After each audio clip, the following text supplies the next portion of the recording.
Bitch. All right. Well, that's a good way to start the pod with a good bitch. Yeah. All right, man. Hi. I want to say thank you guys for listening to another episode of Model Talks. So thank you for tuning in, actually, to another episode of Model Talks, the safe place for keeping it player, where we keep it kosher every time, all the time.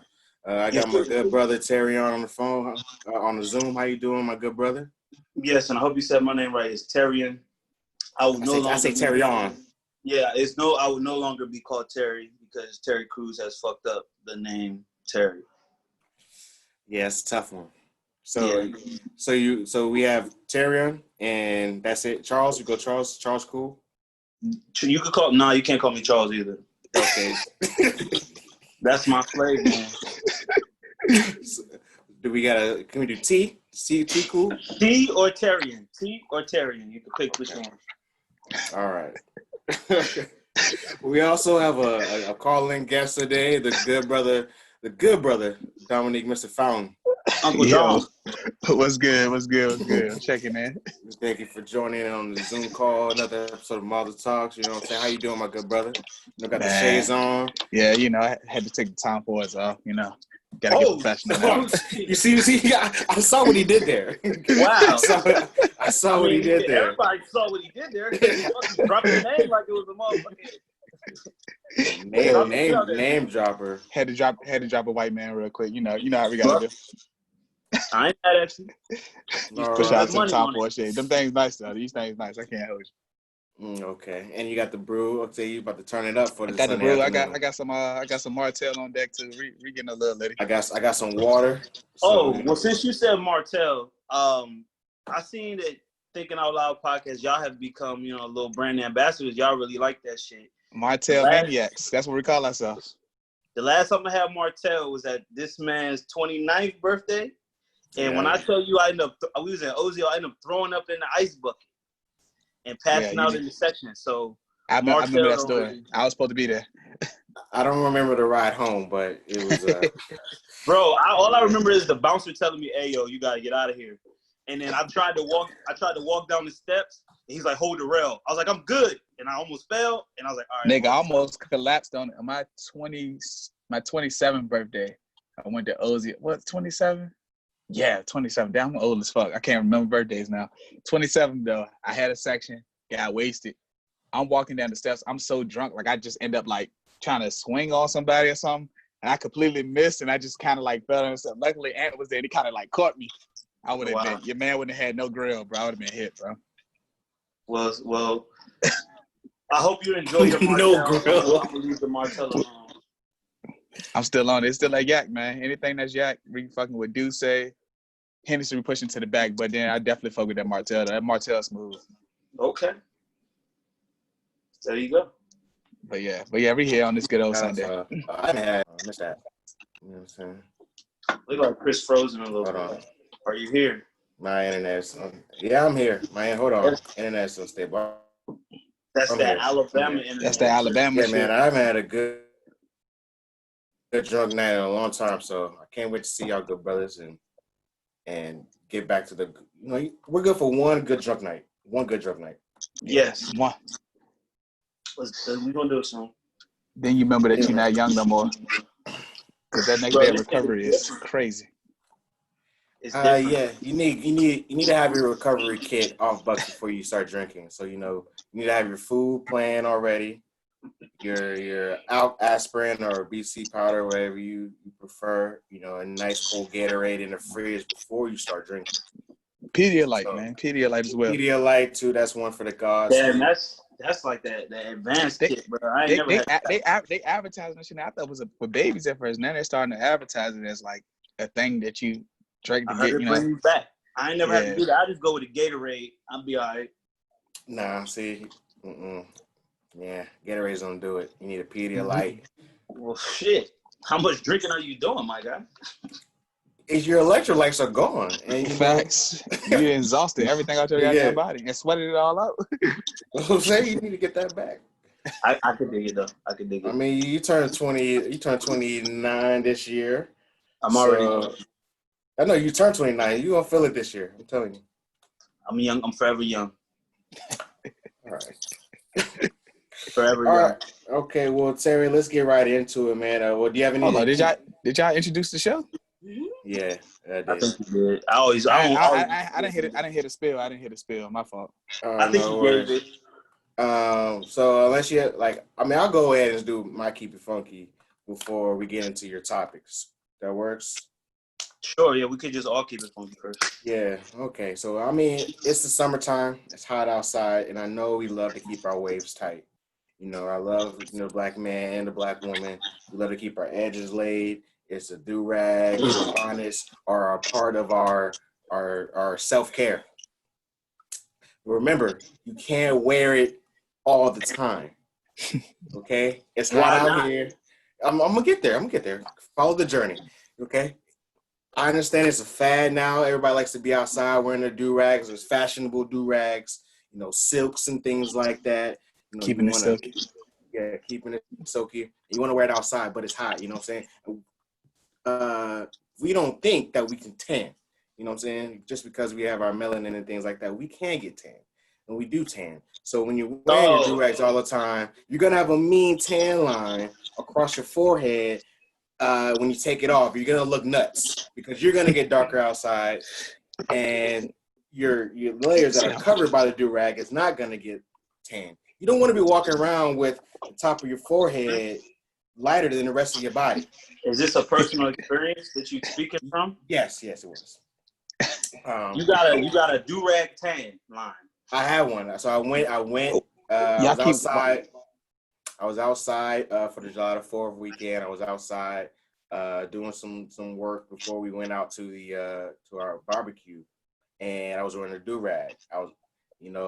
And when I went to get ready, the rest of my body was dark, and the top of my forehead was a little bit lighter than that, than the rest of my body. So I looked nuts.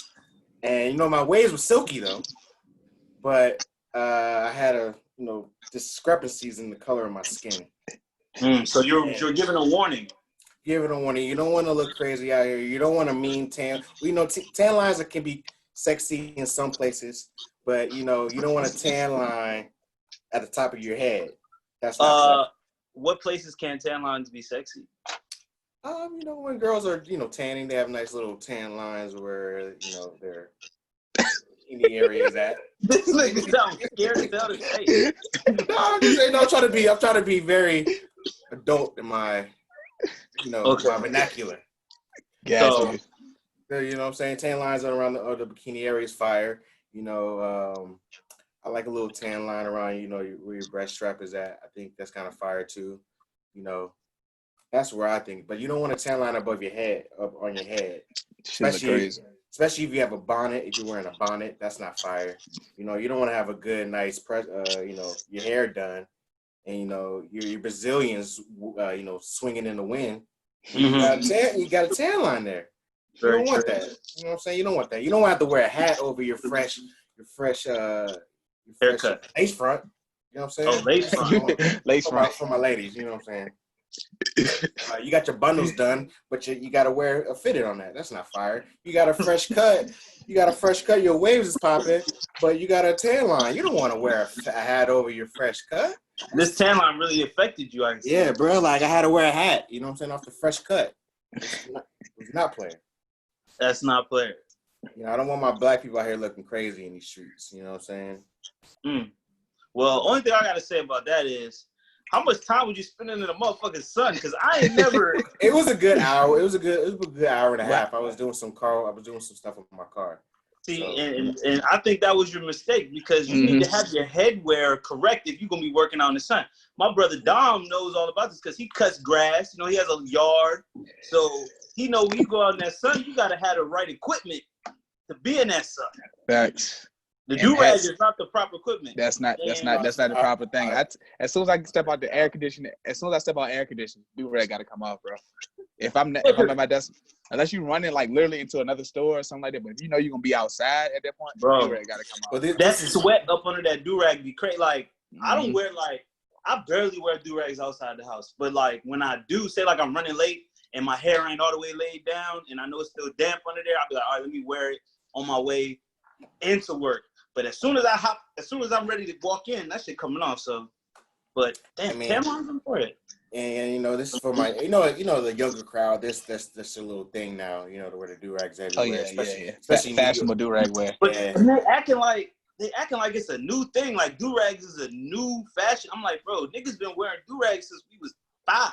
Like, you know, black people are very, you know, empowered now to be super black in their blackness.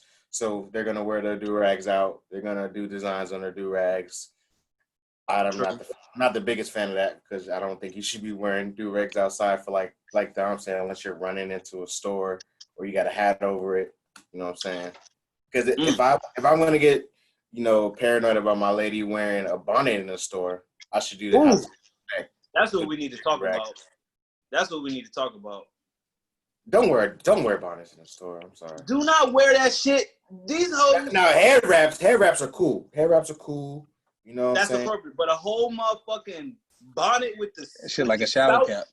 With the sack in the back? Yeah. That's not sexy, baby. I mean, honestly, and like it's giving Section 8. It's giving Section 8. It's giving like you. I don't know how much. I know when you walking in the line to pay for your groceries, you might be using food stamps. Nothing against people using food stamps or EBT or swiping, but the probability of you having that on you goes up if you walking in the store with your body. The probability of it goes up. Shout out to the show Pose. They do the in the category is Section 8. So the best government assistance. Yes. But yeah, because that always turned me off when I see Jones with a bonnet on. Yeah, and I understand we're on this tip, but you know we're not being apologetic to white people. We're gonna be black in our blackness, blackity black.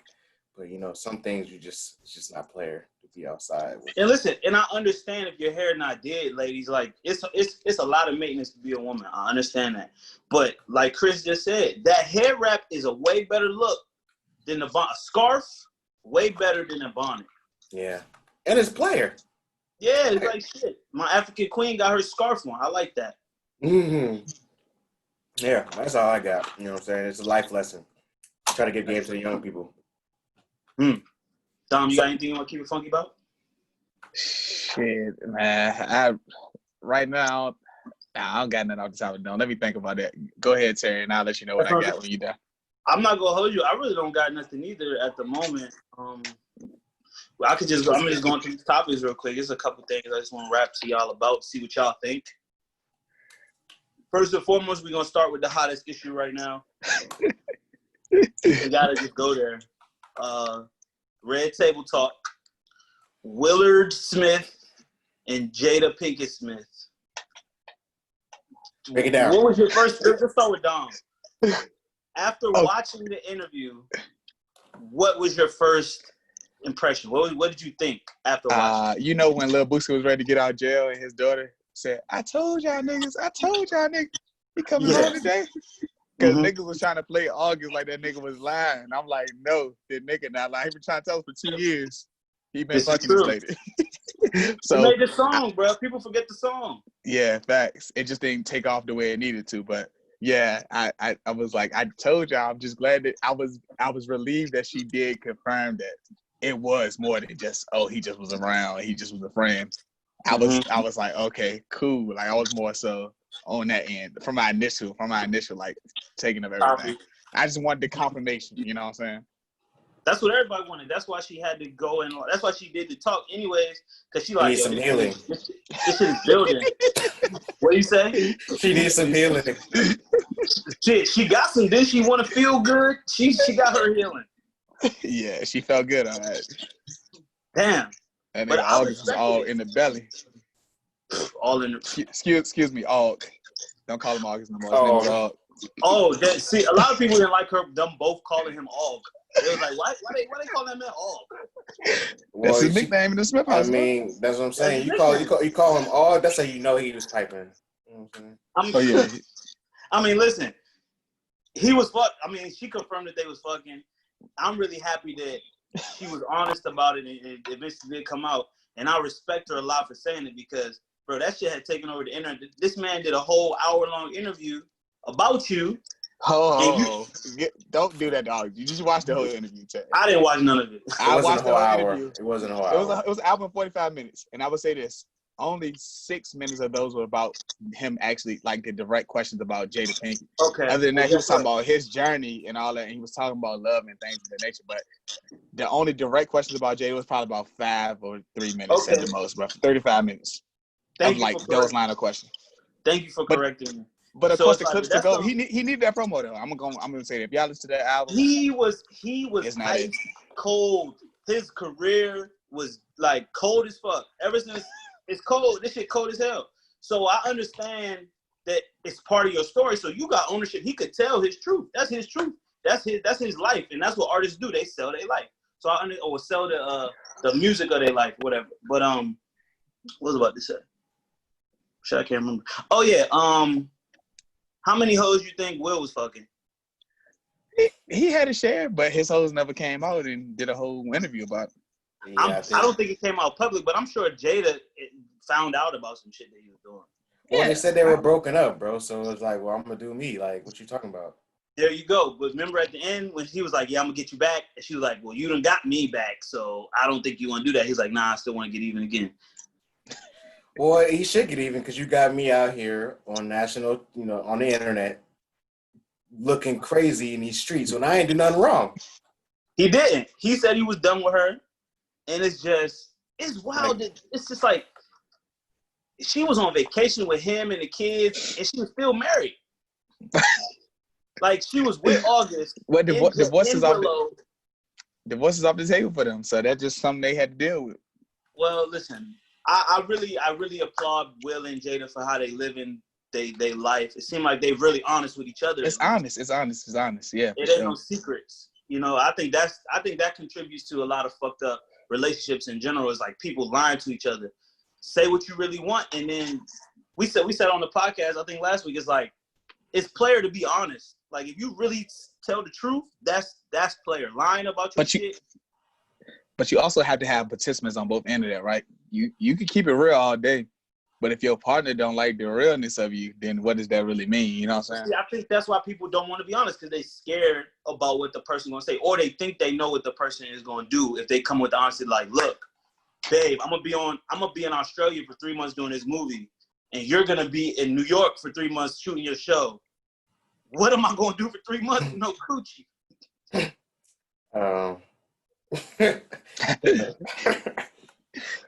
In a traditional marriage, that's an easy question to answer.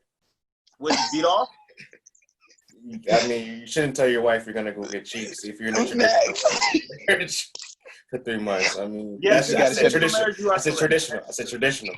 Like we said, just know when to shut the fuck up. Then one of the moments, just shut up. Yeah. How'd you feel about the word entanglement? Good word. That's a good word. I knew she was gonna get on there and use vocabulary, because even when their publicist, they said they denounced that for sure. They was like, we never told them to do that. Whoever that publicist is that put that out there, they never told them to do that. She's like, we never said anything. Yeah, I knew the word affair was gonna be manipulated, because how could it be an affair if we both know? Granted, an affair is a secret thing that's happened within your marriage. Yeah, it wasn't a secret, so how could it be an affair? So it wasn't entanglement. A relationship in a complicated situation. Even more, it's not an affair because they weren't technically together, so it can't be an affair if they weren't together. Yes, that means you know what I don't like about that word? She about to have simple bitches all over the world using the word entanglement. Well, they already are doing that. Simple people, and we know it's a joke, but I know for a fact someone in a real ass conversation about some real shit is gonna use that guy. They're gonna pull it out. You know where I'm at? Because I feel like I've already seen it, but somebody's gonna put that on a shirt and it's gonna blow the shit out of me. Like they're gonna have like marriage, single, divorce, entanglement, and it's gonna have it like a checkbox. I feel like it's gonna happen. They're gonna try to monetize that word. That's how they do like anything possible. Capitalist society, baby. Well, a lot of things with Black people aren't that very creative. They aren't creative in the sense of that, in some of that sense. That's not creative. True creativity, yes. Not a lot of that going on. Yeah. But that's the only thing that I really, the entanglement word is like, I kind of expected it because we talking about Jada, who's all about healing and emotions and love, and so she wouldn't come up there and be like, yeah, that nigga was stroking, that nigga was hitting. Yeah, like, yeah. Or she was like, but this is the final thing that I have to say about it. Does Jada Pinkett's pussy have healing powers? Nah, August still broke. Well, it healed his body, maybe not his bank account. No, I ain't talking about the money. I'm talking about like he literally broken emotionally, bro. He's broken emotionally. Oh, so it might have. Okay. You see how he snapped on Kiki Palmer. Terry.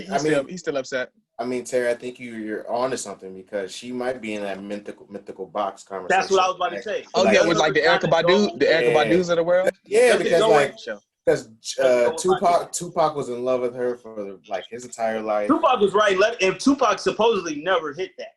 He hit that. Yeah, they said they were never intimate. The public, if August hit, Tupac hit.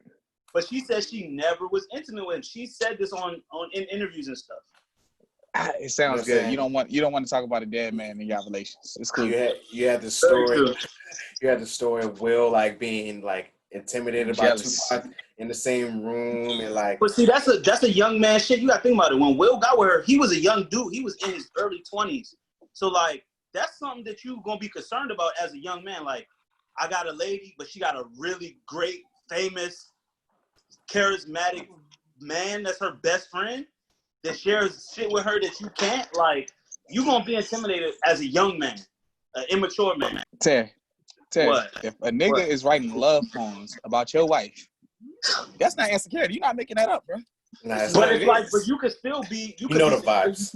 Because you could ask her like, "Is there anything else?" And you got to take her word for it, or you could not believe her. I feel like that's where you got a choice to be insecure. You ask her, "Hey, is this anything more than a real friendship?"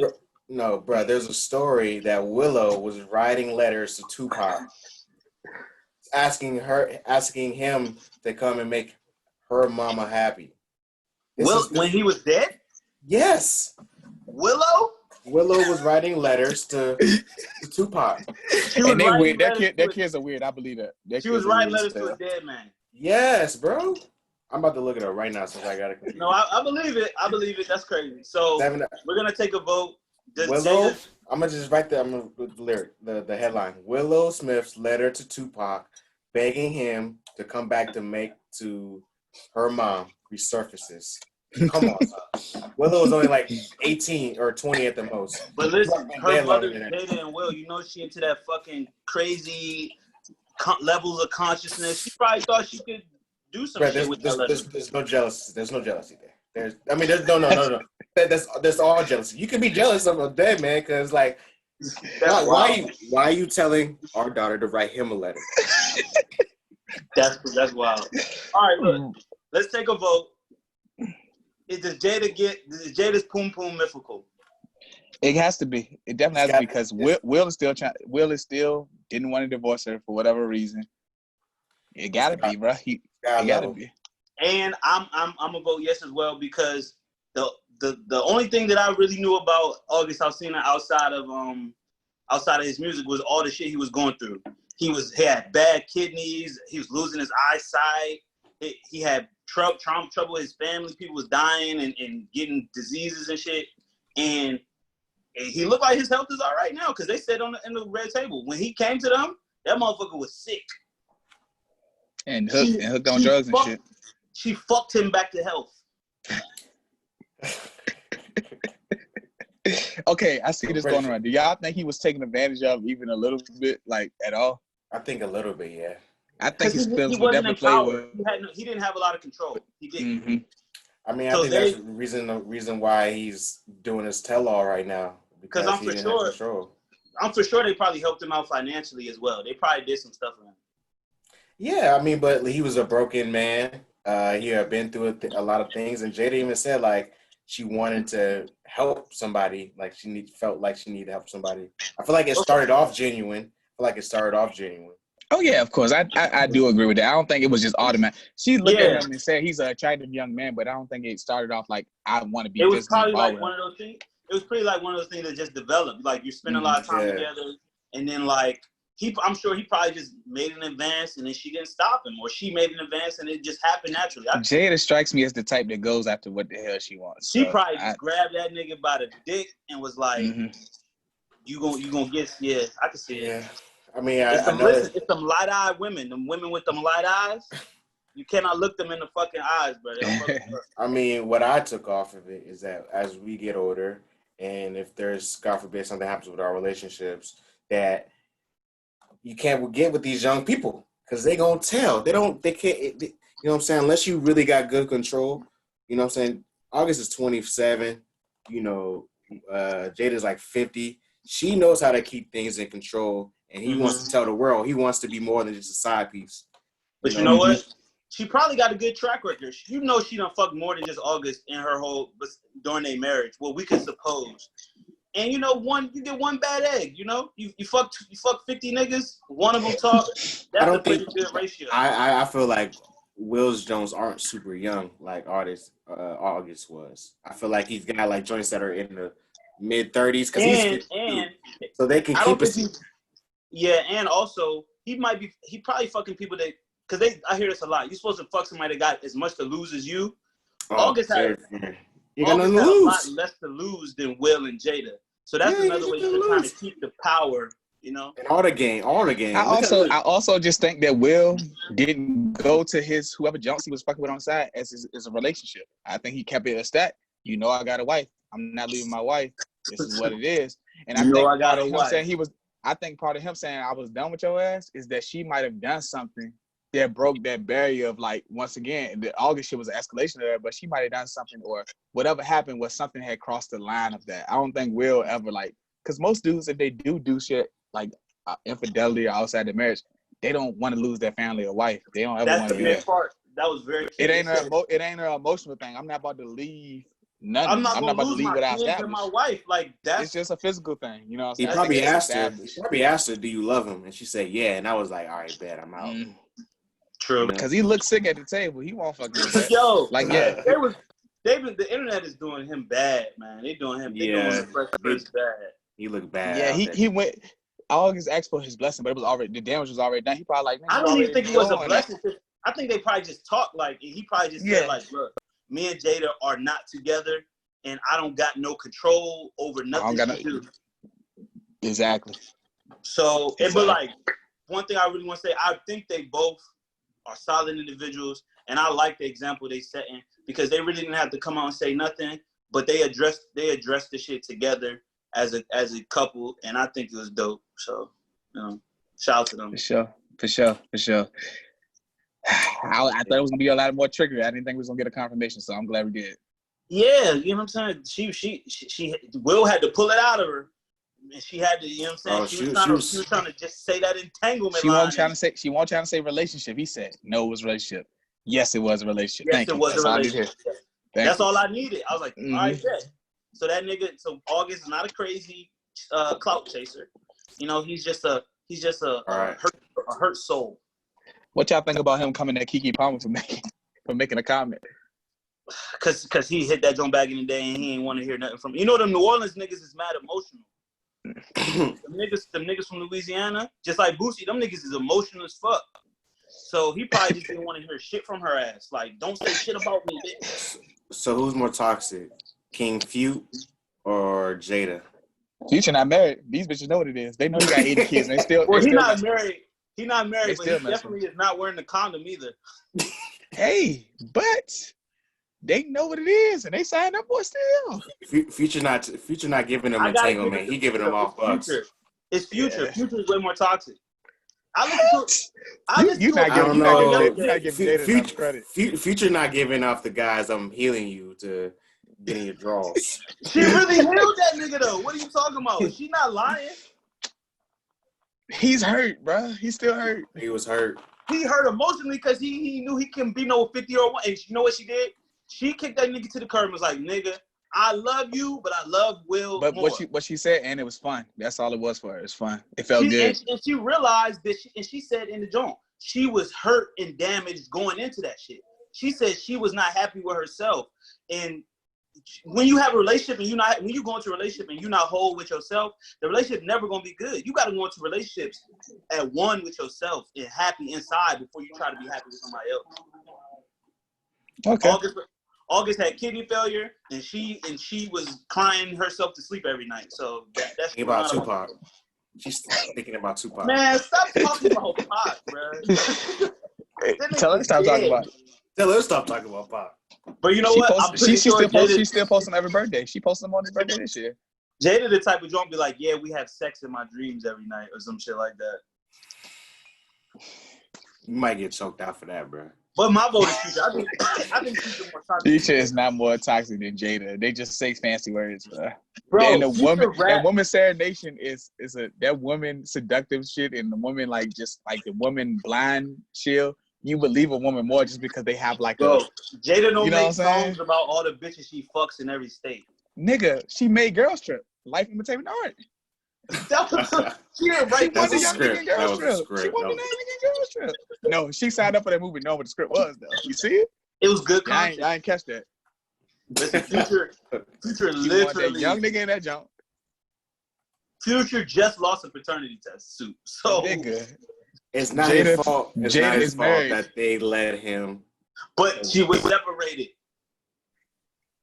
Okay. Bro. I mean, listen, I'm not trying to change your mind. If you feel like Jada more toxic. The same way you say Future lives his raps, Jada living her movie roles, bro. Wow. She did it. I think I was listening to Joe Budden podcast. They said, and what's her name? She was in love with Kane.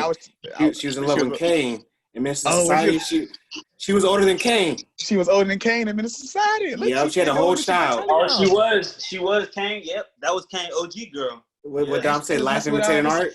Life Imitating Art, bro. Jada been picking these roles out for a reason, nigga. You thought I still gotta say, man, Future Hendrix, bro. That man is unmatched. He's unmatched. Just because he got a lot of kids don't mean that. He not with none of these women. He having kids with some girls that's his girlfriend, and then they break up. His biggest song is about fucking another nigga's bitch in some Gucci flip flops, bro. His biggest song is Mask Off. Yeah, probably technically, but or commas or something. Yeah, exactly. Matter of fact, let me go to Apple Music and see what come up first. I just fucked a rapper bitch. Like, he's like, I think I should tell him. Like, that he really contemplates a lot of fucked up shit in his songs, bro. Like, Future would literally say, damn, Life is good. Life is Good is the number one on Apple Music. Then X, then Snitching, then Jumpman. See, look, so many things. Drake contributed to a lot of those. Okay. Then he got Low Life, and then this song is Toxic. Relationship with Young Thug, that song is toxic. Because he's in a relationship with all his bitches. That's what he says in the song. You are part of my collection. Once I fuck you, you are part of my collection forever. Is that technically correct? I'm in a relationship. Technically correct. Yeah. Jada would feel the same way. Once you make that soul tie, you part of my collection, yes.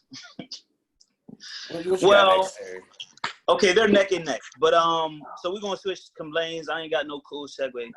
The Deadskins, the Washington Deadskins, are trying to change their name. Well, they're being prompted by a lot of social, you know what I'm saying, social.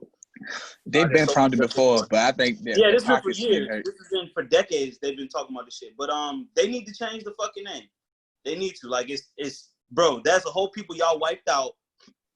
The Native Americans were all over this country. They're literally probably under a few million Native Americans left in the country. And they ain't getting no money off no Redskins merch.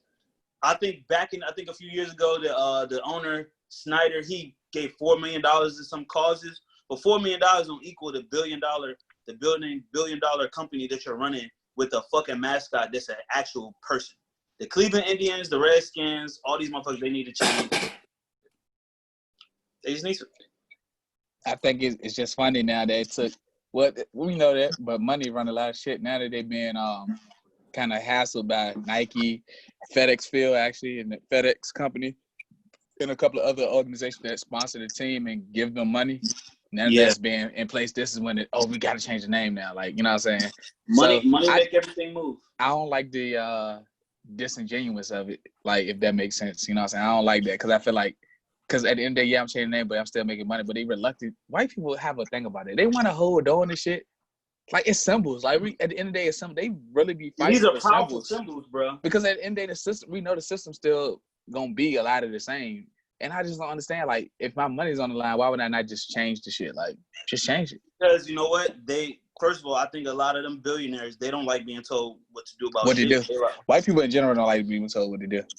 They swear they know everything. If you live in if you walk into the wrong neighborhood, say for instance, tell you walk in your apartment, somebody don't think you live there. They ain't gonna hold the door for you. Bro, that is, and then they going to the whole pull out your file. But bitch, I don't gotta do shit, bitch. You need to move. I really want a Karen interaction to happen to me so I could cuss a bitch out.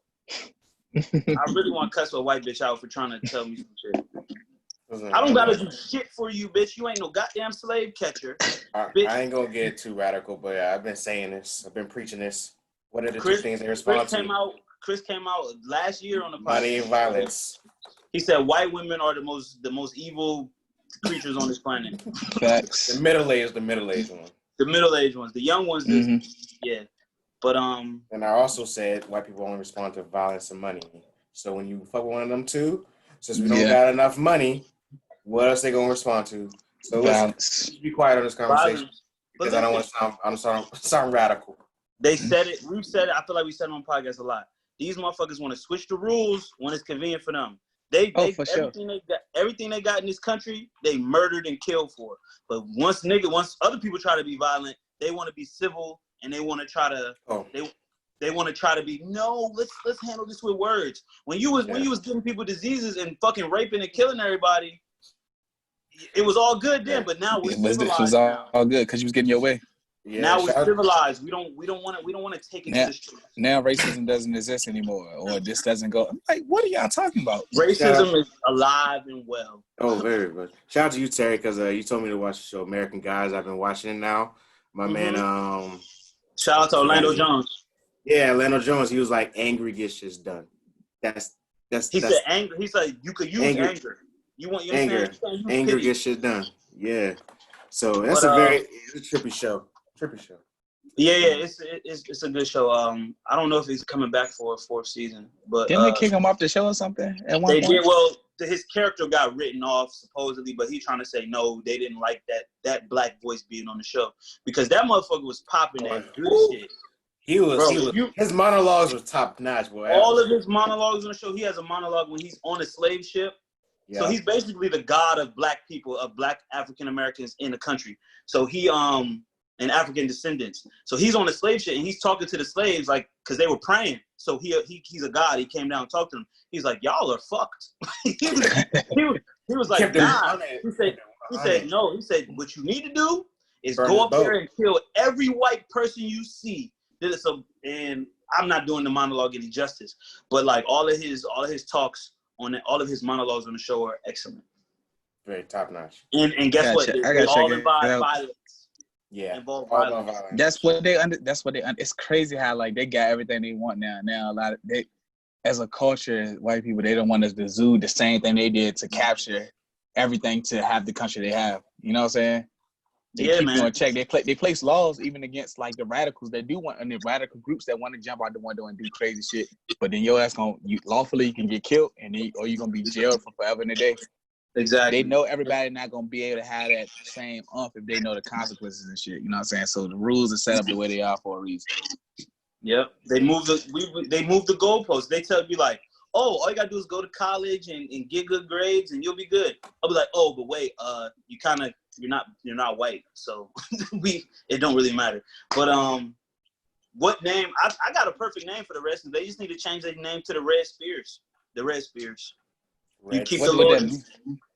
A red spear, nigga. Put a fucking spear on the helmet. You still got your little Native American vibe, but you ain't red. I mean, I've seen the red wood floating around. That's red spear is better. I mean, in general, the Redskins have sucked for the past 15 years, so it's like for the past since '91. But they had that RG30 year when they went to the playoffs, and then they broke that man's fucking knee. Mm-hmm. He came back nice in his career though. I like his position in Baltimore. Shout out to RG3. Look, I'm skeptical about that. Yeah, because that's why. Because he be coning out. That motherfucker love a white bitch. Mm. But the Redskins, I mean, my team disappointed me too, just on some other shit. I mean, at least y'all at least y'all was in the ship though, y'all. But now we can't even keep up. We can't even keep our running back for some reason. He requesting a trade because these motherfuckers always. Every time we get to a peak of success, like when we have Harbaugh for them 4 years, playing good, we going to the playoffs every year. Every year we getting better. Made it to the NFC Championship twice. Made it to the Super Bowl once, and then management comes in and fuck shit up. Like, stop touching shit. Stop messing up shit. They think the players don't matter. The players and them pieces is what got you there. And And even which most running of the back is it? racist ass got us More there. stat or the other Yeah, one? Munster, Raheem Yeah. Munster. The fast one. Y'all got two good Mm-hmm. backs. Both of them. And we already lost our breeder. We lost breeder. Damn. Yeah. So all we got left is Tevin Coleman, and he was hurt pretty much all last year. Yeah. So I don't know, man. Fuck well, all listen, that these shit. white Man. people, they love their sports because they can act like they're slave owners again. Facts. What's the next one, Terry? Keeping with the racist vibes. Aunt Jemima, I think we gonna keep this short. Aunt Jemima, the syrup is fire, but they changing the name and they need to get that black lady off the bottle because it's racist as hell. But I seen something about her family maybe complaining about. If they getting checks, hopefully they just keep them. I don't even think they getting checks like that. Damn, you know, black people checks, love a simple, bro. Yeah, if they getting checks, I would be okay with them. If they continue to give them checks, even with changing the name, that's cool. But if they're not getting checks anyway, so change that bitch. You know. Yeah, man. Listen, money is not gonna correct all the past, but it is the first step to get shit right. Pay. Every matter of fact, they need to just give. They need to take. Well, if Uncle Ben don't own his shit, they need to get Uncle Ben off that motherfucking box. All these black people, y'all love black food, y'all love black culture, but y'all don't never want to pay nobody what they worth. Yeah. Fucking crazy out here. Yeah, that's it. Woj. Now, I heard Woj was cussing somebody out. I didn't really know what happened. But Woj seems to be a stand-up white man. You know, he doesn't lie or slander players like a lot of reporters do. And he seems to always have the information. But it's been credible for years. Listen, if you want to know if somebody got traded, Woj know first. Woj knows. But he know the rumors. One of y'all know the story better than me. What happened? I mean, basically, I don't know the ins and outs of the story. Basically, like a senator was senator of Missouri, I think. Yeah, sending us whatever state he's from. He was sending a news story out about basically something he wrote, basically saying like criticizing the NBA for allowing the NBA to write like the names on the back of their jerseys, like equality and things like that, but not having the same energy for when China had the China debacle, as well as not showing the same love for like police officers. Well, okay. And then, which is, I guess is valid, right? But in the email chain, Woj responded back with just 2 words, fuck you. Fuck you. So is he in trouble for that? Yeah, because he works for Disney. ESPN, yeah. Disney. Yeah, we know Disney don't play like that. Yeah, so if you do anything or get out of the pocket with ESPN or Disney, they're going to get you out of here. So they suspended him. This goes right to the same shit we was talking about, how they want to fucking change. Bro, fuck you is a valid expression for some time. Like, bro, some people need to be told, shut the fuck up, fuck you. I mean, the thing, he was even in a private email chain, so it wasn't like he did it on Twitter or anything like Somebody that. Somebody snitched on him. Bitch ass the guy that he said it to put it out on Twitter, talking about this is how you respond to your employees talk to you about free speech. But it's crazy because now he's saying that Disney shit, he didn't want ESPN to suspend him. He's like, I didn't want this to happen. But you put it out there for a reason. Bro, exactly. Once you put it out, you can't be like, well, just like with the not to cape for that white lady in the park, but the he blowing me. Yeah, he's caping for the white lady. Like, I don't want nothing else to happen to her. Bro, once it's out there, it's out of your hands. Once you recorded that shit and posted it, you can't control how people decide to punish that lady. So the same thing with Woj. You probably I just wanted to show what was wrong, what he did that was wrong. But that motherfucker got suspended and losing money coming out of his pocket. You know what I'm saying? But fuck. I say fuck to the motherfucker. You want to say low key racist shit, and bro, the league is black. It is a black league. Without black players and black coaches, NBA is not what it is. No one wants to see white people dribble the ball around like John Stockton for the rest of, you know what I'm saying? So these are the issues that matter to young black players. They're our cousins, our brothers, our uncles, our mothers, our sisters, our nieces. These are the ones that's dying in the streets and getting killed and can't give birth in the hospital because they're dying. Can't, you know what I'm saying? Getting slapped around by police, getting pregnant, getting tased in the stomach. Ain't none of this shit happening to white people. So what you think that the most prominent people who have a position is going to do? They're going to speak about it. Now, if this was an all Chinese league, I'm pretty sure that motherfuckers would care about what's happening in Hong Kong and and all the suppression and stuff over there. But it's just not issues that affect us that closely. And you can't expect somebody I would say this speak though. up for everybody. I think they do care. It's just like we seen the tension between China and America right now is so at a high. When people do speak about it, it's people that live in Hong Kong that's against everything the government doing over there. They just know they can't speak up on it because it just fucks up. It fucks up the world. Like it's a bigger picture to the shit. You know what I'm saying? Mm-hmm. And I think ultimately to have change or to affect change in some kind of capacity, you kind of gotta like, I guess kind of how they be doing these jobs and shit. If you don't get lost in the sauce, you can find a way to mellow it out to get to where you need to get to, and then you just start wrecking shit. You know what I'm saying? Like this gotta go, this gotta go, this gotta go. So I think it's one of those things about the whole China and U.S. relationship and shit. Yeah, and it's sticky. Listen, it's a sticky issue.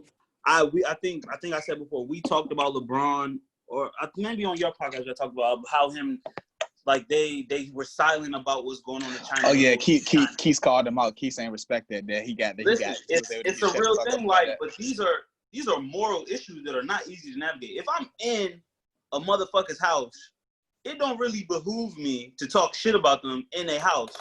Cause shit, this they house, they know this shit better. They could have guns somewhere. They could, you know what I'm saying? And in that situation in China, I think we know the right thing we know the difference between right and wrong.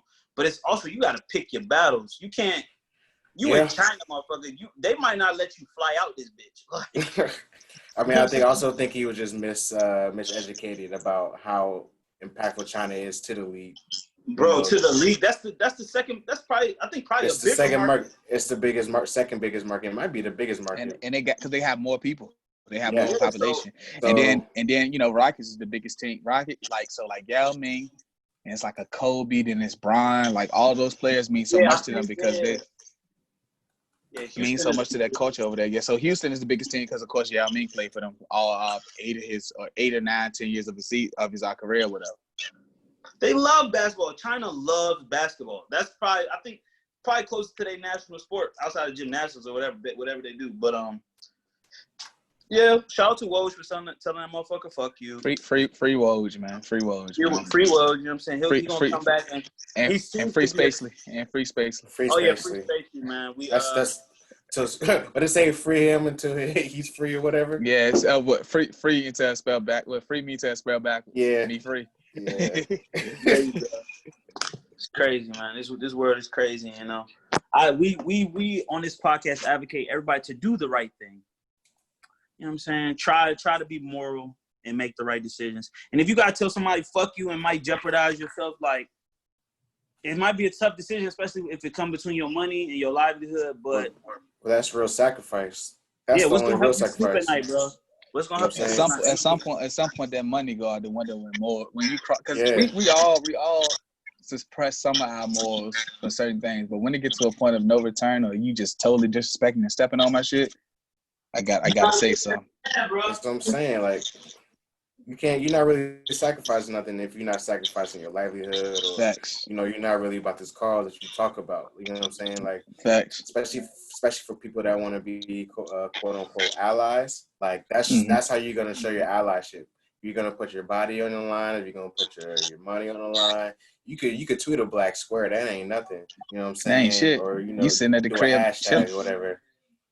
You're still reaping the benefits of the system that built you up. But if you decide, you know what, I'm not dealing with this no more. I'm gonna be on these front lines. I'm gonna get in the way of somebody where the police has got a gun out, a black person. I'm gonna get in the way first, put my body on the line. That's real ally shit.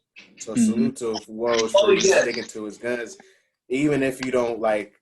You know, we don't know his, how he is politically or his personal life, but the fact that he stood up for that and just even with those 2 words just show that, like, I'm not standing for this. That shows a lot to me. And even though he got suspended for a couple of days, that goes a long way, especially with granted, he covers the industry. I'm sorry, I didn't mean to cut you off. Yeah, I mean, you're about to go the same way. Like you work in an industry where you're dealing with 90% black people. Yeah, that's basically what I was ready to say. I was like, so he has to have, like, I feel like not that you just because you do, but I feel like he's on the grounds. He's a reporter. I think he has gained respect, and knowing where these people come from and where they at now, he kind of sees it. So he's got an eyes view on some of the stuff that goes on, and he don't even know the half of it. So the fact that he's able to respect it enough to be able to, you know what I'm saying, protect the league that is majority black play. Because if you're around black people and you actually, you know what I'm saying, see the human side of our culture and respect us, you know what I'm saying? I would hope that you would stand up when you can for somebody. You know what I'm saying? I try to do the same for anybody. So you just want to be treated like a human, show humanity to people, and say fuck you when somebody on some bullshit. Facts. Yeah. Facts. Well, that's all I got, man. That was the last little thing I wrote down. Okay. All right. So we're going to just transition into our conversational piece. I mean, me and Terry was talking about yesterday. You know, a long time ago, we talked about not going full anything, keep it 80-20. But we haven't seen people. I remember that episode. Yeah. So we're gonna revisit that because a lot of people have been going say full coon as of late. Full coon. You know what I'm saying? They've been activated. Full coon. You know what I'm saying? And we hate to see it. We hate to see it with your man Terry Crews and that's not my man. As of recently, your namesake. Your name, buddy. And as of recently, the good brother Gilly the Kid is under fire for some of his comments that sound full cool. Old video they did. I didn't know that was old, but he doubled down. He doubled down. It's old, but he kind of doubled down on it. I listened to the reacting of it, and he's saying that's old. I was saying that before, a lot of the things that was happening and shit like that, but I think I remember that shit when it came out. I'm not gonna lie to you. I think I remember it, but just for the listeners, we're gonna Gilly the Kid, who has a podcast called $1 Million Worth of Game, Barstool, whatever. He's a former rapper, and Barstool is on. Y'all did y'all ever talk about that? Fire too. Nah, we never talked about Barstool. The owners everywhere saying niggas everywhere. Yeah, saying the slang of it, saying the racial slur of it, all of it. Bro, the white boys think they got balls. He ain't gonna say it. Listen, he know what rooms to say that shit in. Like, he know what rooms to say that shit in. These niggas crazy. These niggas crazy. But so Gilly, he said all lives matter, and it was an old video. It's crazy. He said it before it was actual movement. Yeah, before white people co-opted that shit. Co-opted that shit. Yeah. But so then he was like, y'all niggas trying to get me out here with an old video. And then he said, nigga, of course, he shouted out Black Lives Matter. He said, we're not standing for no injustice. I like the protests and everything that's going on. But then he proceeded to say, then he turned the attention back onto black people and how they kill each other, how we kill each other in our communities. And he's like, I got shot by a nigga. But I'm like, I feel like you're making an argument for them and you're diverting from the issue. Yes, every community has problems. Black people is not the only community that has issues within the community. White people have it. You name any community, the gay community, the Jewish community, straight people, gay, every community has problems. But our problems aren't any worse than any other people's Facts. problems. And they get such, and it makes us divide even more amongst each other because our shit is put on blast, exactly, and it's a national topic. The term black on black crime doesn't exist in any other culture or race or ethnicity at all. You don't say white on white crime. You don't say Asian on Asian. You don't say Vietnamese. You say crime. Y'all don't use none of it. Arab on Arab. Y'all don't say none of that. Y'all say black on black in the media. Y'all know what type of shit that's spewed. But it's also shit. You gotta be. I get it in those moments of defending yourself. Sometimes we get lost in what our point is, and you gotta look at the just. Nah, but you gotta that nigga see. You gotta see. You gotta. Yeah. Gilly the type of nigga that can't nobody tell that nigga shit about nothing, and he gonna die on his opinion. Like that's the type of nigga he is. Loud and wrong. I'm learning life lessons as we speak. I'm not dying on any hill anymore about my opinions because it's not even that serious. You just being a dead horse. Some shit don't even mean that much, right? But you gonna keep riding for shit that don't matter. I think it's a personality type. It's like some people, it's like, even if they right or wrong, they gonna die on their opinion. They like, But in a sense though, if the other person not wrong neither, both of y'all are right. It's like, okay. It's okay to just to just like, all right, we did agree to disagree. But in this sense, it's completely wrong. It's completely wrong in Gilly's sense. I definitely agree to this. Okay. See, it's completely wrong. It ain't okay. because it ain't no advanced. But when you speak about when you disrespect black people, I ain't with none of that shit. Yeah, like you said, Dom, it's like, I think I said it's like you're spewing the same thing that the white conservatives use to derail. Even the white liberals, they think exactly. they try to take like how Bill Clinton and Joe Biden, all them did in the 90s, the crime bill. They try to make it say, because some people did. Of course, we don't like the crime that's going on in our community. So them people went to their representatives, told them what it was. They're like, oh, so what we're going to do is we're going to start making sure we police these areas and lock all the drug dealers and users up. But then y'all giving us fucking 100 more years. So y'all giving us, that crack bill, that crime bill, it fucked up our community in ways that till this day we seeing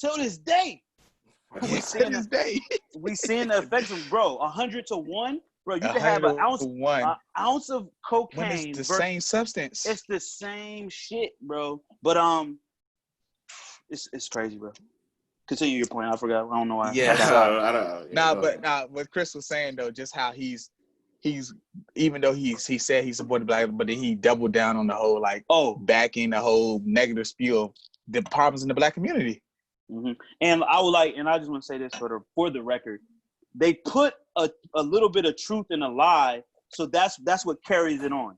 Yes, there is a high rate of killing in certain communities that are predominantly black, but that is not the root of the issue. That is not the problem that is contributing to it. They always put some truth in the lie to keep the shit alive. They're gonna say something. Oh, look, we have the statistic. Yes, the statistic is true, but the statistic isn't telling the whole story. I always can refer back this to like sports and everything, right? Yeah. We have some of our favorite football or basketball players or whatever. Them the games I mostly closely analyze.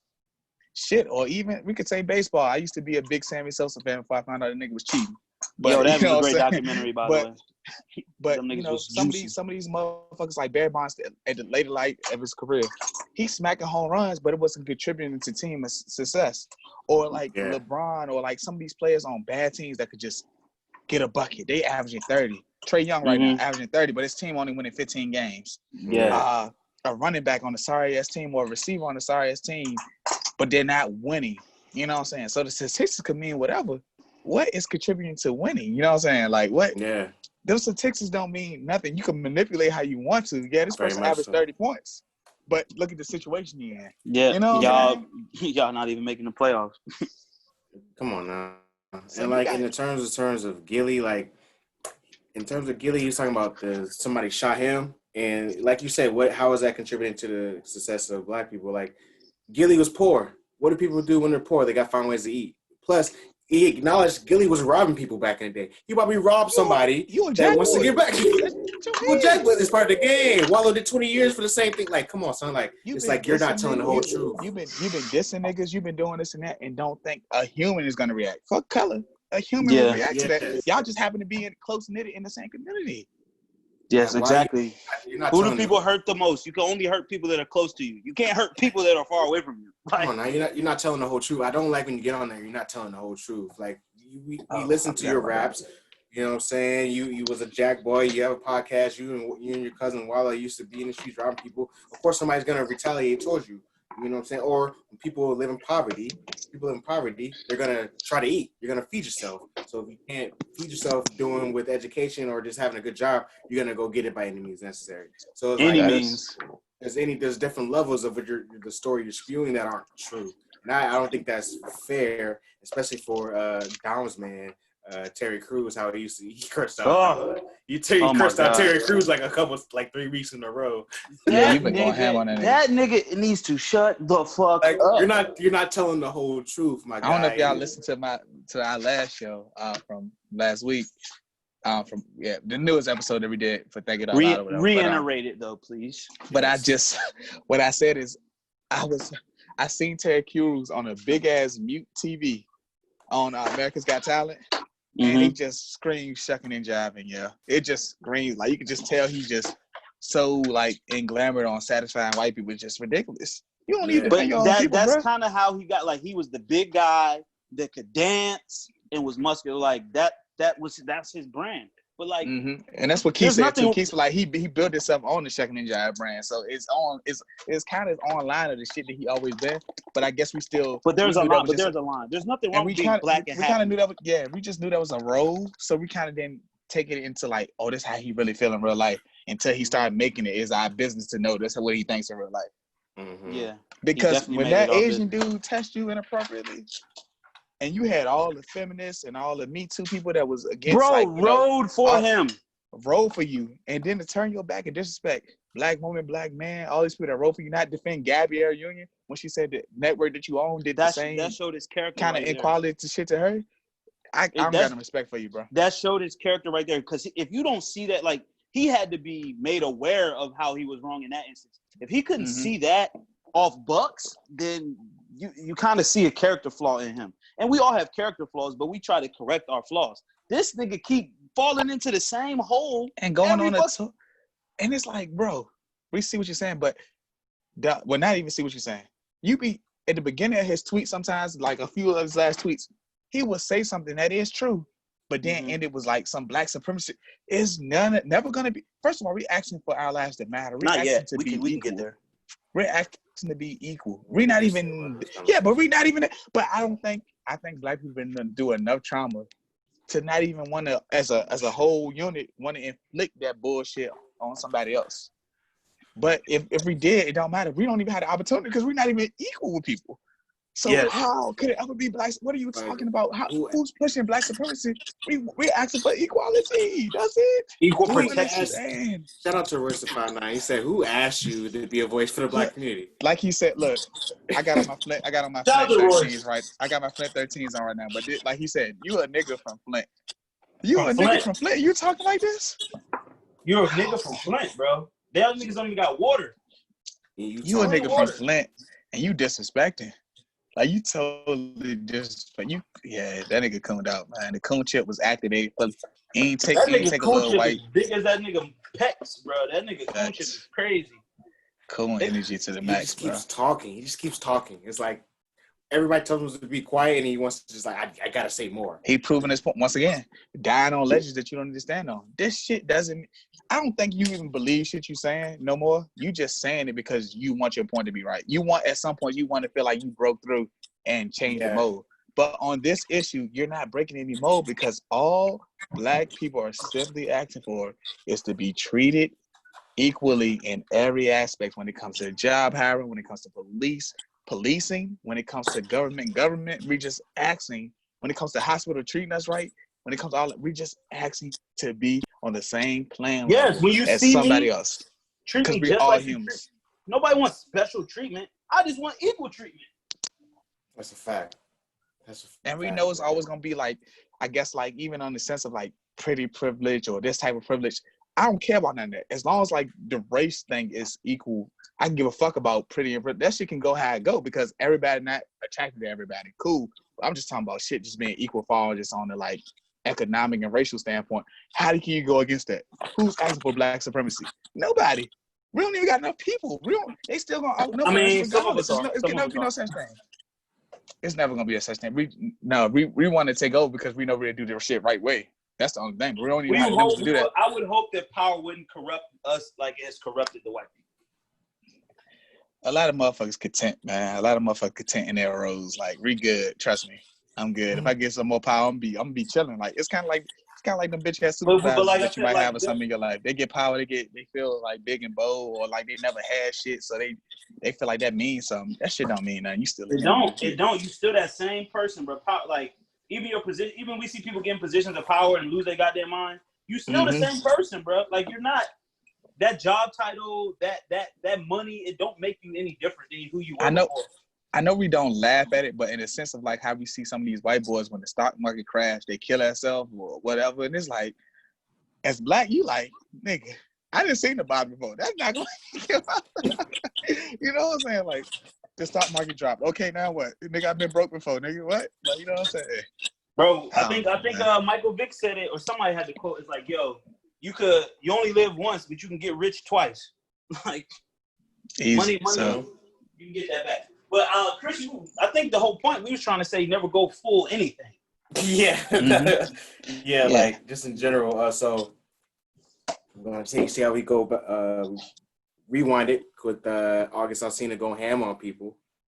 Don't go full light skin because of stereotypes. Don't Never go go like full light skin. There's stereotypes that if you go full something, you're gonna be truthful to that stereotype. So in general, like we were talking yesterday, you don't want to go full light skin because that means you're emotional, you're quick to pop off. You squint your eyes all the time. You know what I'm saying? You're a pretty boy. Squint your eyes. You never want to go full stereotype of anything. You do not want to be the stereotypical light skinned nigga because that nigga is a cornball. Like we don't want to go full dark skin because full dark skin is somebody that's aggressive all the time. They're more likely to they look like they do crimes. You know what I'm saying? They They're scary. Booties. They grabbing random people's booties. They're wearing black Air Forces. You know what I'm saying? Like those you know what I'm saying? In general, you just a stereotypical dark skinned nigga carries a gun on him that has tape around the handle, and he's robbing. With the cereal scraped off. With the cereal scraped off. Nigga, that shit stolen, nigga. Had that shit. Shout out to the good movie, Tropical Thunder. You never want to go full retard. Don't go full retard. I seen that shit in the theater when it came out. That shit. We didn't get outraged at Robert Downey Jr. playing a black dude because it was so good. It was literally funny as hell. Like, bro, that's the difference between somebody being outraged, bro. If he did a bad job, niggas be like, nigga, that shit was nigga, that shit was hilarious. Bro, he killed that shit. And I didn't even realize that who that was until because the movie came out maybe 07, 08. I was still in high school when it came out. So when I seen it, I didn't even have the wherewithal. I knew who Brandon T, the dude that playing Lion Jackson. I knew who he was. I knew a couple of other cast members because I knew they was who they was and shit. But I didn't know everybody, so I didn't really know who Robert Downey Jr. was like that at that time. I'm like, oh damn, he was a black man, but the shit was good. Shit, I think he was Iron Man even before that movie came out. Yeah, I know, but the movie was just that good. I didn't know who the motherfucker was. Like he was killing that shit.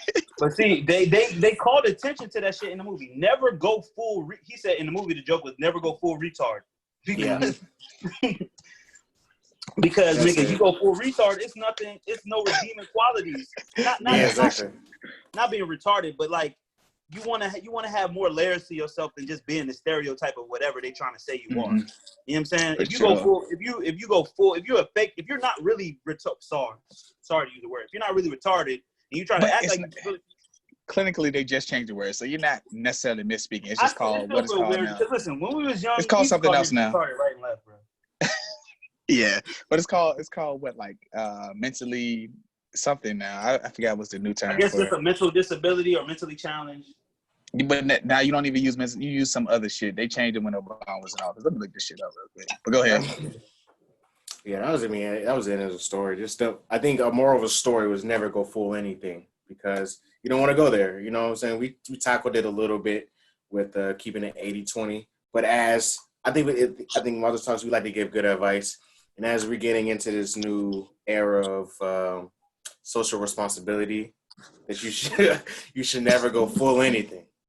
Never go full coons. That's for damn sure. That damn sure don't go full. Intellectually disabled is the new term for mentally retarded. I'll just say they're kind of slow. It's just the same thing. It's just a nice way to say it. You dress it up and make it real for somebody, man. So it's a full decked out glizzy, man. Full decked out glizzy. You want to talk about going full something?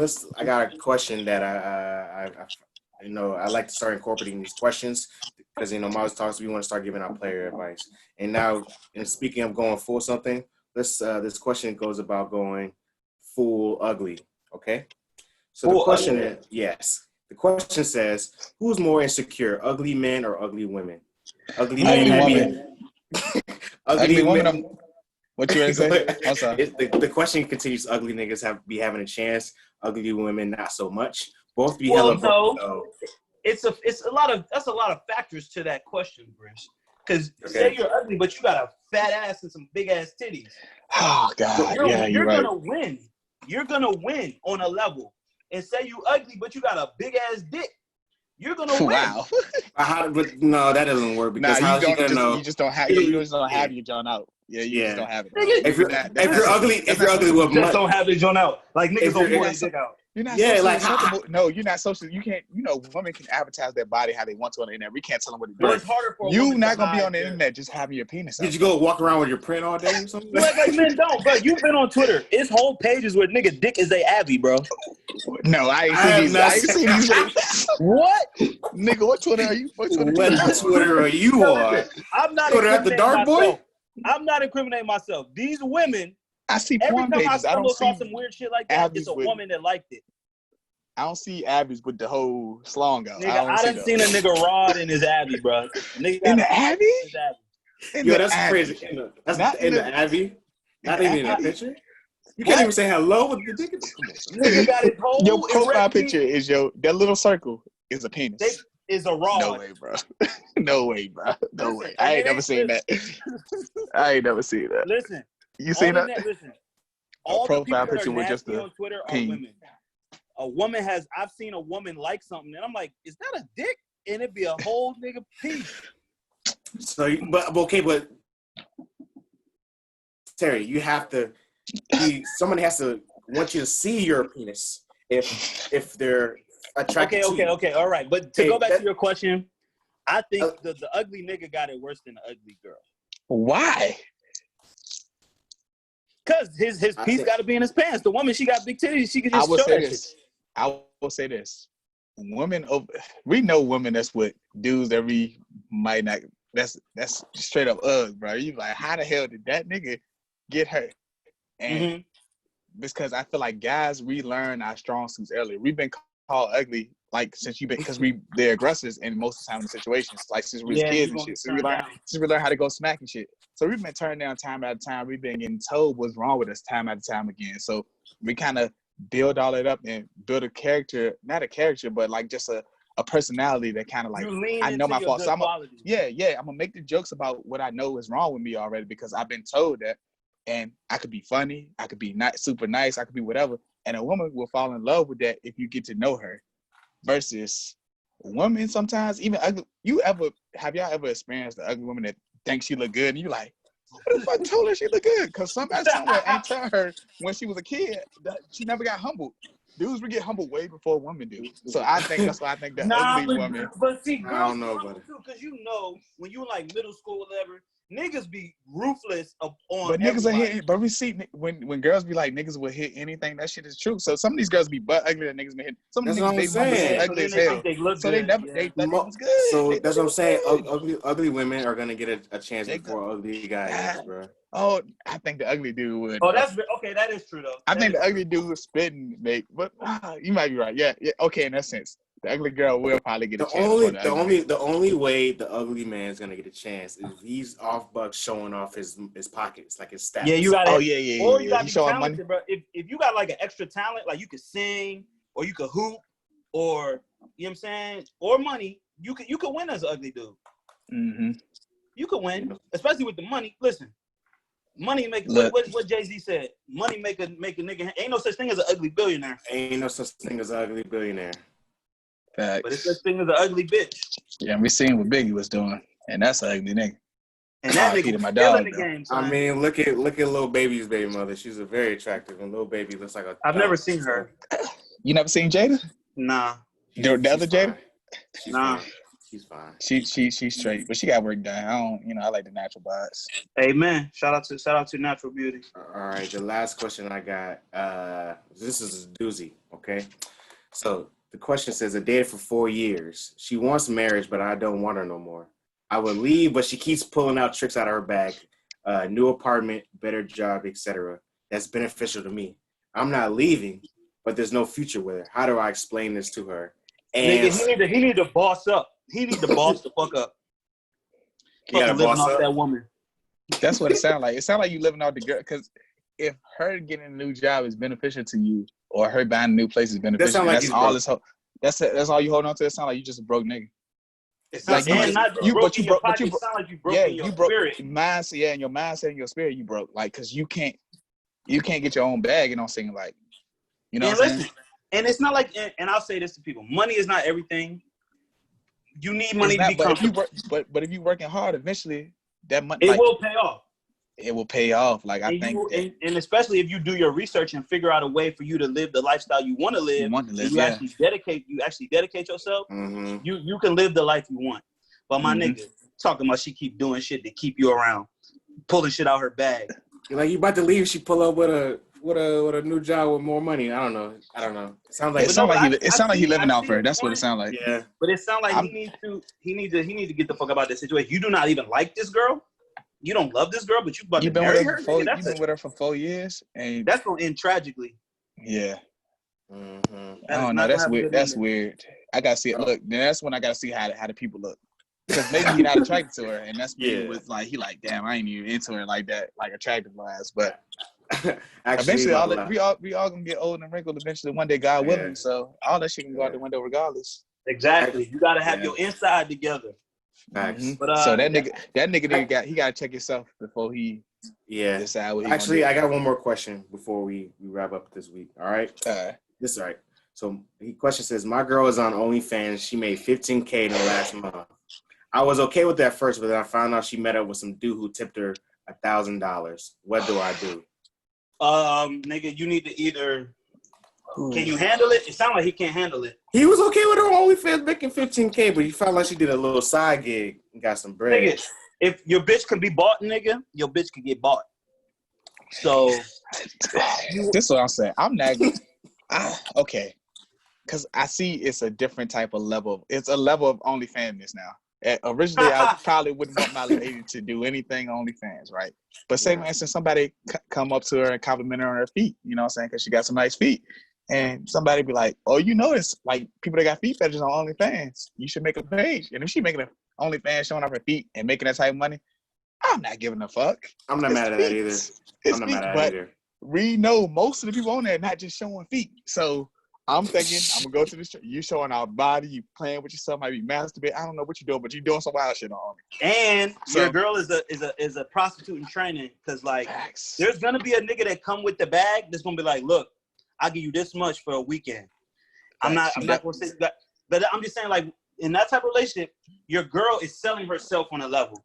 So if you're comfortable with her selling herself, and you're like, listen, I know she has a line in the sand, she's not gonna fuck anybody, but listen. A nigga come with that right bag, some life-changing amount of money, you gotta be prepared and know that your girl might fuck that nigga. I ain't fucking with no toot, man. You gotta get up out here. Can't have no prostitutes, bro. I'm not shaming no one on OnlyFans, but to a guy, you have to know what comes with that life. Your girl is selling her body online to people she does not know. So that means people have access to her by the amount of money they give her.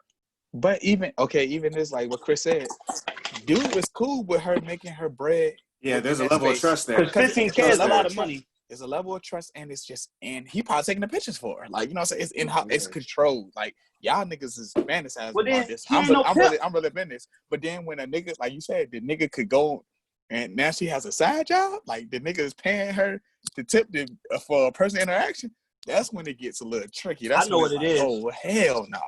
That nigga ain't no pimp. You can't love no hoe. I don't think that's a hoe. That's a shorty. Like, no, that's a shorty. That's a hoe. That ain't your shorty. That's a hoe. Your shorty a hoe. I don't know. She living the whole life. That is the whole life. What happened in the private? Did they specify what happened in the private meetup? They didn't. He didn't specify. Okay, even if we have to think. If the nigga paid you $1,000, he not paying you for $1,000 for you just to be there and look cute. I'm just saying that. So expectations come with that payday. Now, I'm not saying you have to go through with it, but it's gonna be some repercussions. Maybe if you don't. I just don't like you putting yourself in that position of the unknown. Like, the OnlyFans is controlled. Like, niggas just looking at your picture and they paying you. But once you meeting up with niggas, there's a safety element there. There's a lot of things that goes in. Listen, but on a level, OnlyFans off limits. If he's involved in it, like either taking pictures or filming, you're pimping her out. Yeah, in a sense.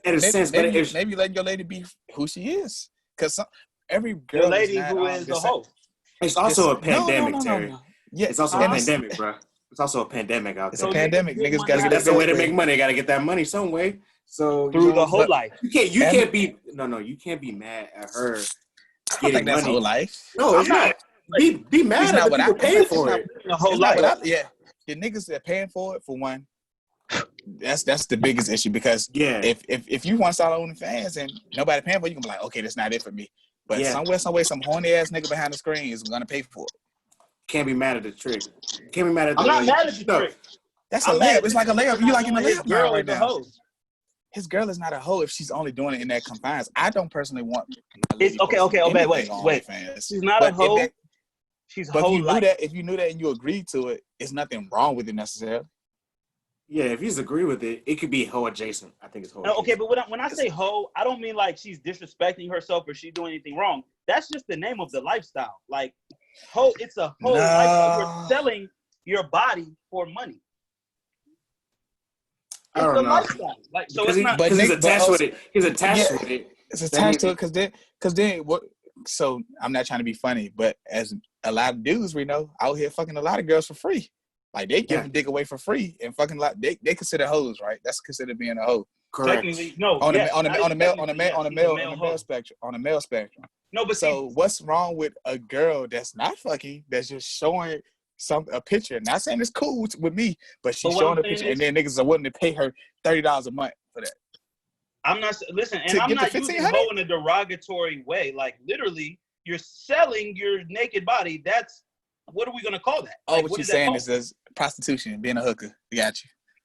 I'm just that's what I'm trying to say. I'm not saying like your girl is a hoe. A high end escort. Gotcha. Yes, I'm just saying that she is in a lifestyle where she's selling sex. So that is what people that sell sex are called. Like I'm not saying it's bad. I'm just saying that's what it is. Got you.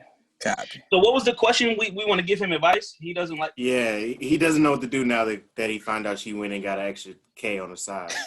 Well, first of all, you need to communicate that you didn't like it, and you need to listen to what she says. If she maybe she'll be like, okay, babe, I understand why you don't like it, and maybe she won't do it no more. Or maybe she'll be like, well, nigga, it was this much money, and I'm not stopping.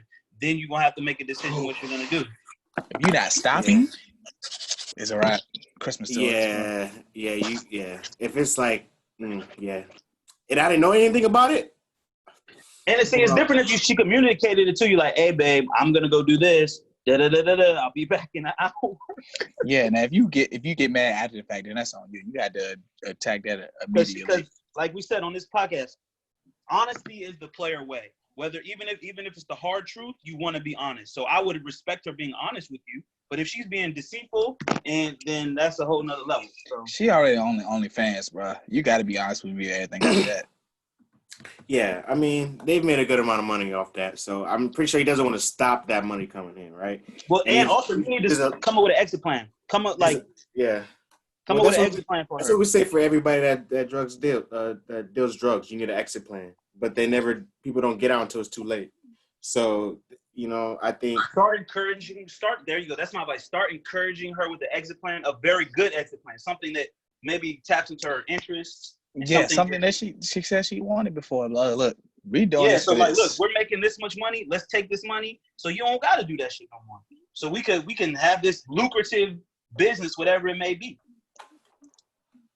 Because like we said, we all want to make money, but there's ways to do it. You already pushing limits with the OnlyFans shit, but then to meet niggas outside of that, it's a little wicked. Yeah, that's where I think. Yeah, outside. For the stack. For the stack, he expecting something for that. Yeah, it just ain't no peep show. She had to put on a show for that one. Just ain't no peep show. Well, I guess our consensus is you need to communicate how you feel about that. Man, look, and come on with an exit plan. So let me say that I couldn't personally date a woman that had OnlyFans period. So I am not even getting there. I can't even fathom that. Unless it was for the feet, I can't do it. That's my limitation. That's my limit. Feet. The feet. There's no facial, there's no face, there's no name attached to it that you can tell that it's associated with me. Or that's a niche market though. There ain't a lot of girls getting a lot of money off. But they paying money off for feet, boy. Come on now. They're paying money, but it ain't as much as the asshole. That's okay. It's a good side gig. She want to go full time with it. She got to give up that asshole. Like you say,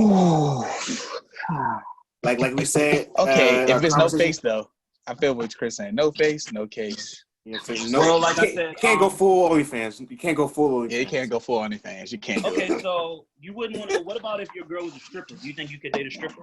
I can never date a stripper. I don't know. My I whole don't thing think is so. because most people that date strippers, right? Eventually you look at it like this. If I'm making this my girl, you want her to slow down and get out of that lifestyle because you know what type of every day she has to seduce a nigga to end up spending bands on her to do certain things. She has to seduce. You don't want your girl to be constantly seducing other men and putting yourself in that position.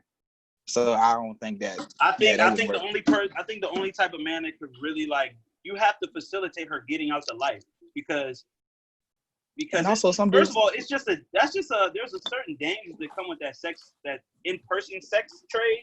Like someone can become obsessed. We've seen the Players Club. Someone could become obsessed with her and then try to stalk her, and then I'm pretty sure a lot of strippers have stalkers.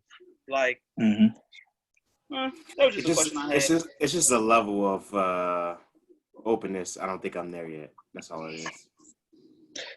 Hey, yeah, I'm not with that stripper I think I shit, could man. casually date a stripper, but I don't know if I would want to be in a relationship. I can casually have relations. That's it. We gotta move to another state if it gets too deep. Facts. Move to another state. Yeah, nobody can know you. Yeah, exactly. You know, like a girl wants to remove their wholeness, they gotta move A full to another rebrand. state. Yeah, you can go full rebrand. Full rebrand. Yeah, you gotta go to another state. Cut your hair, change your hair color. Boom. I mean, you don't gotta do all that. We just gotta move to another state. That's all it is. I mean, that's all I got today, fellas. I mean, Terry, you got a spiritual moment of the week? Sure. I'll keep it short and sweet. Dang.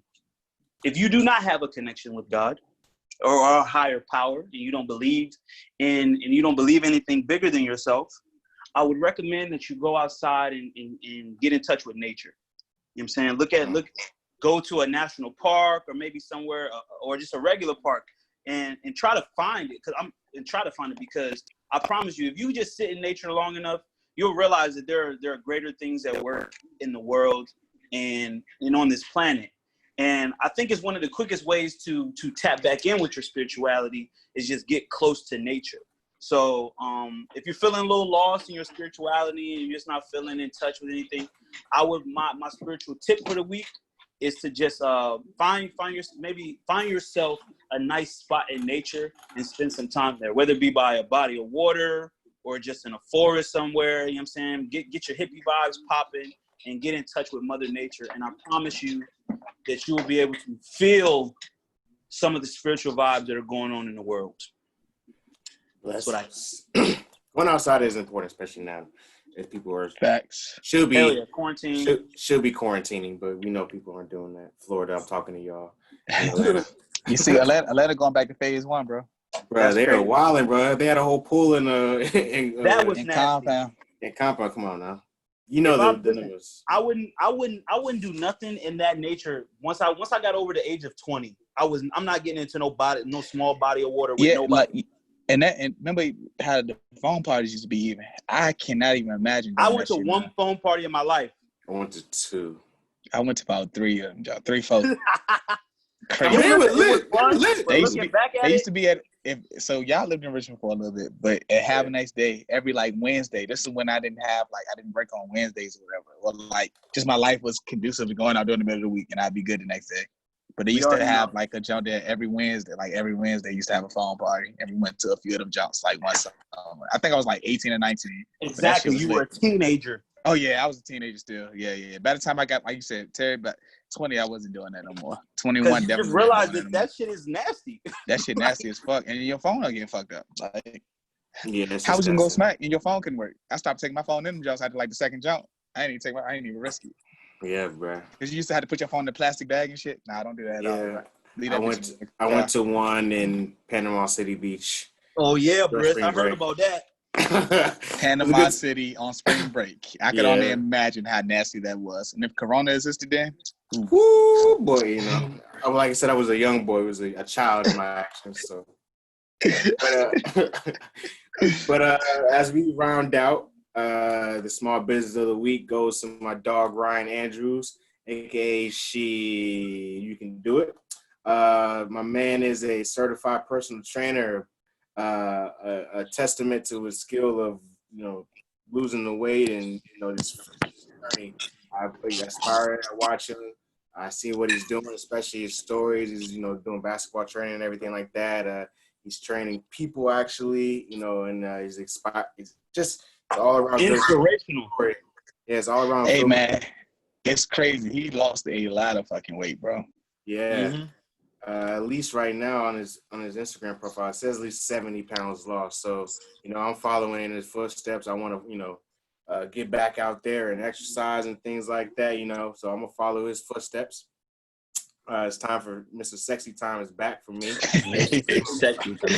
But Chris, you have lost weight over the years for sure. So you're not at your biggest note. You're away from that, so you're good. Yeah. So, and I think recently he became a Fabletics men's sponsor, which is really big. So salute to him. For those that are looking to get back in the fitness journey, you can find him at Sheed. You can do it on Instagram. Same thing for his website, Sheed. You can do it.com. Make sure you spell that out for the people because they might not know how to spell Sheed.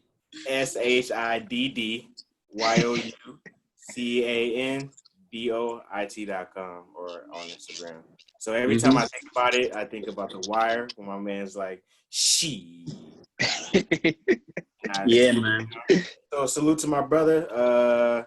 You're inspiring. I want to see you win, continue to win, and black, support black businesses. All right. Power to the people. So thank you guys for tuning in to another episode of Model Talks, a safe place for keeping the player. We're going to keep it kosher every time, all the time. Dom, our good brother, where can they find you every week? Shit, you can find me at _Smacko, Twitter and Instagram. Also, follow the podcast at Thinking Out Loud Radio on IG, TOL Pod on Twitter. Okay. Yes, sir. Yes, sir. Thank you for dropping in with us real quick. I think always. Yeah, I think I like this, Terry, having people drop in on the podcast. Yeah, man. Zoom, with Zoom, it's so easy just to be like, yo, hop on. And you can do it on your phone, get some Wi-Fi. Boom. Thanks. So for another week, man, we're here. We'll see you next week, man. You have a good one. Peace. All of